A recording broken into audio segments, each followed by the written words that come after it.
নমস্কার বন্ধুরা, রান্নায়ন ব্লকে আপনাদের সবাইকে জানাই স্বাগতম। আর এই শাকটা তোমরা প্রায় সকলেই চিনো। এই শাকটার নাম হচ্ছে লাফা শাক। এই শাকটা আজকে আমি তোমাদের মজাদার দুইটা রেসিপি করে দেখাবো। তো এখন আমরা রান্নাটা শুরু করব, চলো। আর কিভাবে আমি রেসিপিটা করছি দেখ। এবার সবার প্রথমে আমরা এই শাকটাকে কাইটে নিব। এই শাকটা যে আছে, এই শাকটার এরকম বড় কয়েকটা পাতা আমি রাখবো একটা রেসিপির জন্যে। আর এখানে কিছু পাতা নিয়ে নিব আমি আরেকটা রেসিপির জন্যে।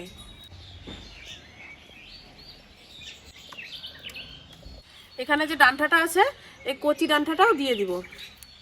শক্ত যেটা কাটতে শক্ত লাগবে সেই ডাঁটাটা দিব না।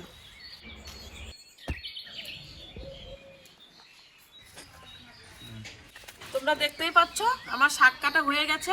দুইটা শাক দুই রকম কাটা হয়েছে। এখন শাকগুলোকে খুব ভালো করে ধুয়ে নিয়ে আসবো। শাকগুলো তো ভালো করে ধোয়া হয়ে গেছে। এখন রান্নাটা বসিয়ে দিব। সবার প্রথমে উনানটা ধরিয়ে নিব।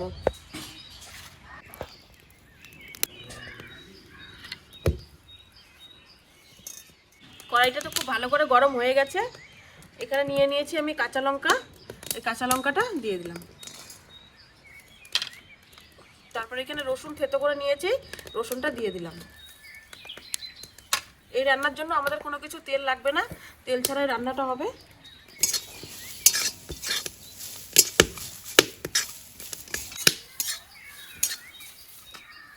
এখানে দিয়ে দিব খুব অল্প করে জল।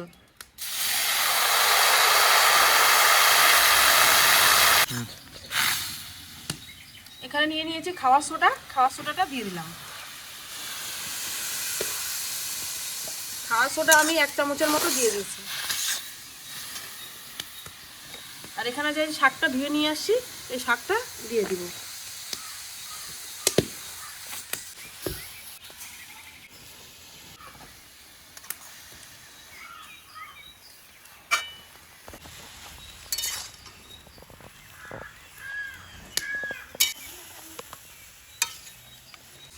এবার দিব পরিমাণ মতো লবণ।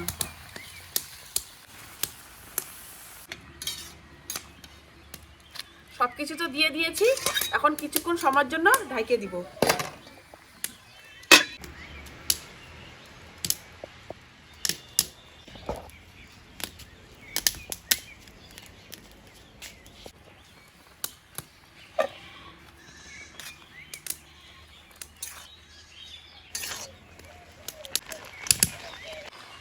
দেখতেই পাচ্ছ তোমরা, শাকটা আমাদের খুব ভালো করে সেদ্ধ হয়ে গেছে।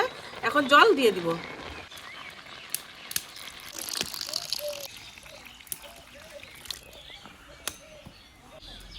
জলটা তো দিয়ে দিলাম, একটু ফুটে নিক, তারপরে ঘাটনি দিয়ে একটু ঘাইটে দিব। এবার ঘাটনিটা দিয়ে ঘাইটে দিব।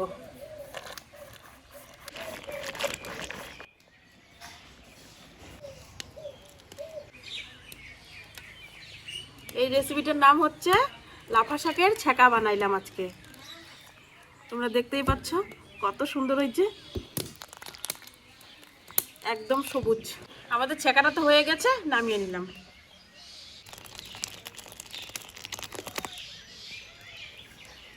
এখন তোমাদের এই শাকেরই আরেকটা রেসিপি করে দেখাবো। আমাদের তো লাফা শাকের একটা রেসিপি হয়ে গেল। এবার আরেকটা রেসিপি বানানোর জন্য কড়াই বসিয়ে দিলাম। কড়াইয়ের মধ্যে দিয়ে দিলাম তেল। এখানে নিয়েছি আমি গাজর, পেঁয়াজ, আর হচ্ছে কয়েকটা বিনস আছে, আর কাঁচা লঙ্কা আছে। এটা আমি দিয়ে দিলাম।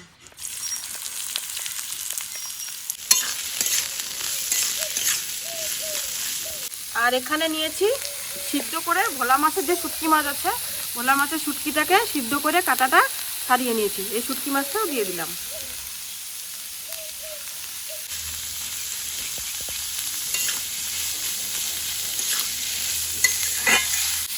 দিয়ে দিব পরিমাণ মতো লবণ। তারপরে দিয়ে দিব খুব অল্প করে একটু হলুদ।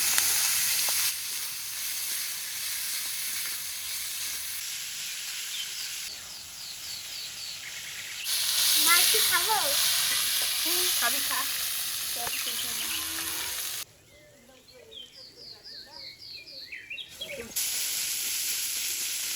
আমার তো এটাও ভাজা হয়ে গেছে, নামিয়ে নিলাম। ভাজাটা এত সুন্দর লাগতেছে, মনে হয় শুধু ভাজাটা দিয়ে ভাত খাওয়া যাবে। এটা তো ভাজা হয়ে গেছে, এখন এটা দিয়ে বানাবো শাকটার বড়া। তো কীভাবে বানাচ্ছি দেখবে। এখানে আমি নিয়েছি 1 বাটি বেসন, বেসনটা দিয়ে দিলাম এখানে। দিয়ে দিলাম পরিমাণ মতো চালের গুঁড়া। আর এখানে নিয়েছি লঙ্কার গুঁড়া, হলুদ আর জিরার গুঁড়া। তারপরে দিয়ে দিচ্ছি লবণ। জল দিয়ে খুব ভালো করে একটা ব্যাটার বানিয়ে নিব।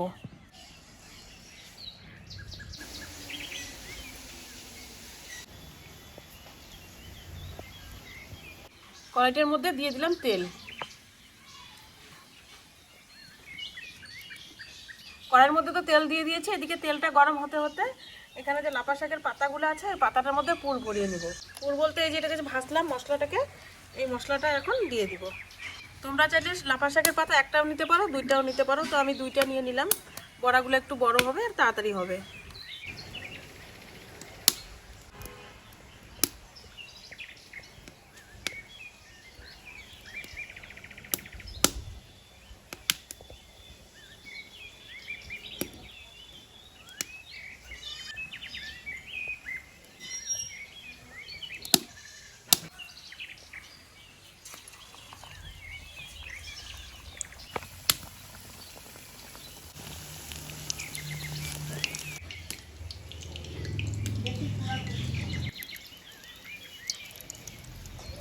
ওটা তো হচ্ছে, অপর দিকে আরেকটা ছাড়িয়ে দিব।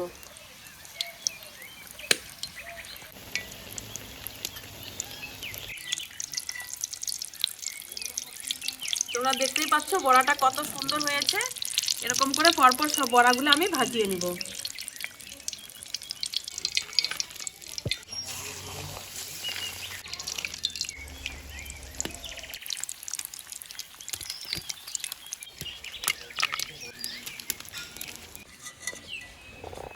আমাদের তো সব বড়া ভাজা হয়ে গেল, শেষে একটা ছিল সেটাও নামিয়ে নিলাম। আমার তো একটা শাক দিয়ে 2 রকম তোমাদের রেসিপি করে দেখালাম, আর 2 রকম রেসিপি হয়ে গেল। একটা হয়েছে লাফা শাকের ছেঁকা, আর একটা হয়েছে এই যে লাফা শাকের পাতা দিয়ে কত সুন্দর বড়া, তোমরা দেখতেই পাচ্ছ। এখন আমরা সবাই মিলে খেতে বসবো, আর বড়াটা তোমাদের টেস্ট করে দেখাবো কেমন হলো। সবাই বলতেছে গরম গরম বড়া হয়েছে, ভাত দিয়ে খাওয়ার কারো তর হয় না, এমনি সুদা সুদা খাই নিবে। আর যে ছেঁকাটা যে বানিয়েছি ওইটা ভাত দিয়ে খাবো, কারণ বড়ার জন্য থাকলে ঠান্ডা হয়ে যাবে। লাফা শাকের বড়া সবাই দেখতেছো, সবাই মিলে খাচ্ছে, অসাধারণ টেস্ট হয়েছে। তোমরা অবশ্যই ট্রাই করবে, খুব ভালো লাগবে। আর তোমরা সবাই সুস্থ থাকবে, ভালো থাকবে। দেখা হচ্ছে পরে নতুন কোনো ভিডিও নিয়ে। টাটা।